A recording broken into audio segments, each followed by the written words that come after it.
கத்துக்கரவை கணங்கள் பல கரந்து செத்தார் திரளழியச் சென்று செருச்செய்யும் குத்தமொன்னில்லாத கோவலர்தம் பொற்கொடியே புத்தரவல்குல் புனமையிலே போதராய் சுத்தத்து தோழிமாரெல்லாரும் வந்து நின் முத்தம் புகுந்து முகில் வண்ணன் பெயர் பாட சித்தாதே பேசாதே செல்வப் பெண்டாட்டி நீ எத்து குரங்கும் பொருள் ஏலோர் ఎంబావాయ్.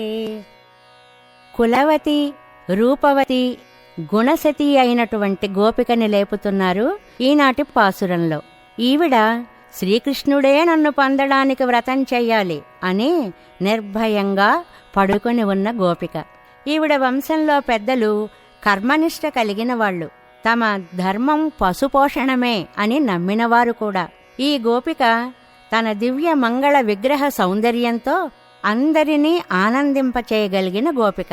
లేగదూడలు కలవి, దూడలలాగే ఉన్నవి అయిన ఆవుల మందలని ఎన్నింటినో పాలు పితుకగలిగినవారు, శత్రువులను బలంతో ఓడించగలిగినవారు, ఏ దోషం లేనివారు అయిన గోపాలకుల వంశంలో మొలచిన ఓ బంగారు తీగ పుట్టలోని పాము పడగలాగా ఉన్న నితంబ ప్రదేశం కలదానా? అడవిలోని నెమలివలే అందమైన కేశపాసం కలదానా? లేచి బయటికి రా తల్లి. చుట్టాలు చిలికెత్తెలు అంతా వచ్చేశారు, నీ ముంగిట్లో చేరారు.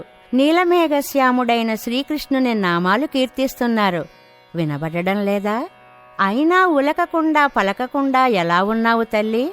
ఓ సంపన్నురాలా, ఈ నిద్రకి అర్థమేమిటో చెప్పవమ్మా అని గోపికలు నిద్రలేపినట్లుగా ఆండాళ్ తల్లి ఈ భావాన్ని మనకి అందంగా అందించింది.